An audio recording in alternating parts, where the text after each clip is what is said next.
morning. A friend asked me a little bit more about my bags, and I realised that, well, I would never have known before, and if it was somebody that I knew, I'd be quite curious about it. So today I decided to make a little video about a bit about the daily routine of living with a stoma for me.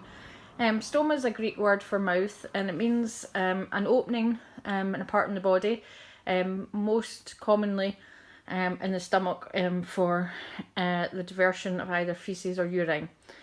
For faeces, there's either a colostomy bag or a ileostomy bag, or a urostomy for urine diversion. Usually a stoma is required, a surgical procedure, as a result of either bladder cancer, bowel cancer, other types of cancer too, or some kind of bowel disease. There's a number of reasons why people end up with a stoma, but that's sort of the most common. So what does it mean to me day to day?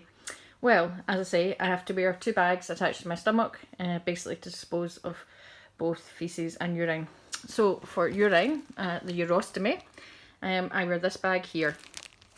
So this bit here comes off, and that attaches to your skin. As you see here, this is a bit sort of got a curve on it. That means it's a convex bag. This is because a stoma usually is slightly protruding from the stomach. It can be flat, or like mine, it's slightly retracted. So I just need a bit of help to bring the stoma to the surface, to allow the urine to feed into or to flow into the bag.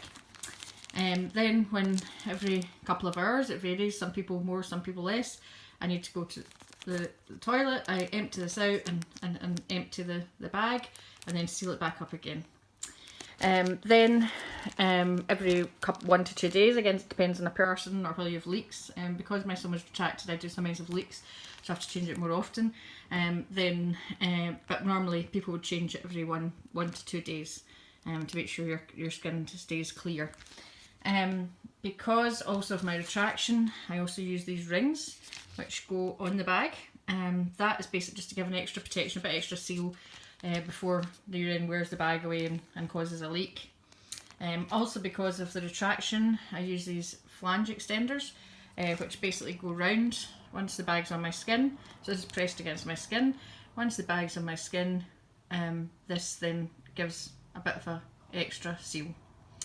So I wear one of them either side, and all these things just to give me a bit more confidence that it's not going to be a problem. I also use stoma powder. All of these vary from people to people. Some people use some people use none. I use this, it's to absorb the urine, and to basically help keep the skin as healthy as possible around about the stoma. Also, sometimes the skin gets really troubled. I've been told to use Sudocrem to try and heal it up, or camelline lotion, which also work to an extent. Then, if I want to go on a longer journey, I would use this leg bag here. So what happens here is I take the end off, and I need to put the camera down because I'm not very good at these videos yet. And then, as you see, I connect it to the bag. So this is still in my skin. This goes down onto my thigh, and then I use this to secure it around my leg, and that gives me longer. And again, at the bottom, you would just empty it the same way. A slightly different method here. So it just pushes across, empty out, and you push it back. So obviously it depends what you're wearing, whether that's suitable or not, but if I'm going somewhere long, I try to wear something that allows that to happen. What else do I use? After I've cleaned all my skin, I use this barrier wipe on both my urostomy and my colostomy. This is to protect the skin from faeces and urine. I also have this spray that I was given. It's basically the same as you get for asthma, and that was used when I had sore skin, but the bags I'm using at the moment have vitamin E in them, and really I haven't had too many problems on the skin itself, just a little bit around the stoma. I also use this, which is what you use for decorating, to cover your floor, and I cut that into pieces to put down the floor if I'm maybe somewhere outside in public toilets and don't want to stand on the floor if I'm changing, and also to protect my carpet at home. And that's pretty much it for the urostomy. Just not a few standard things. These are our stoma scissors.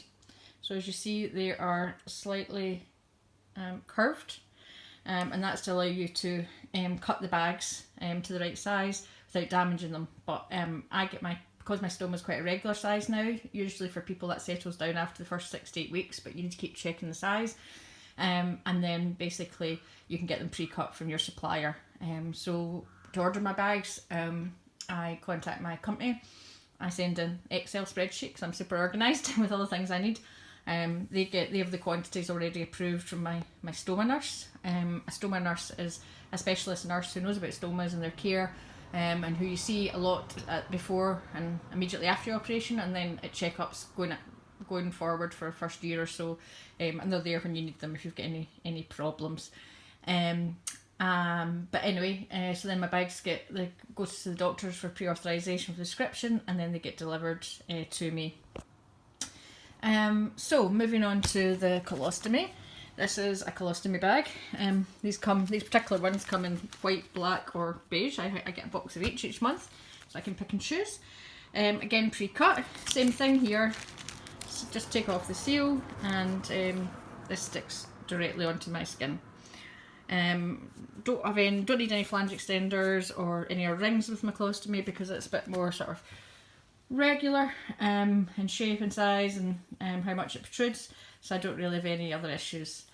There is other things that we can use. I've tried to to lesser extent, baby oil, or you can get deodorizing lubricating gel, and this is to put in your colostomy bag to basically help with both smell and also for the contents to go down into your bag and not stick at the top, which is called pancaking. And I think that's about it. Obviously use dry wipes as well. That was a wasp there, sorry. Dry wipes, as dry, or I wet them to clean the stomas. It's very important to keep the stomas clean. And then when I need to dispose of my bags, I dispose of them in these black bags, which are very similar to dog poop bags. And then I have a nappy bin at home, which I then use to put all my disposed bags in, and it means that I don't have to basically run out to the bin every time that I change my bag. My colostomy bag I change, it varies again, depends what I've eaten, but usually every maybe between 2 and 4 times a day. That's normal. And then on the urostomy front, the last thing as well, obviously at night your bag will fill up, and as I say, there's no way of controlling it. You also have no sensation, so you wouldn't know when you're filling it. So you get, some people choose just to have your bag and they wake up at regular intervals or set their alarm, but as I started to heal from surgery, I didn't really want to disturb sleep anymore, so now I use this, which is called a night bag.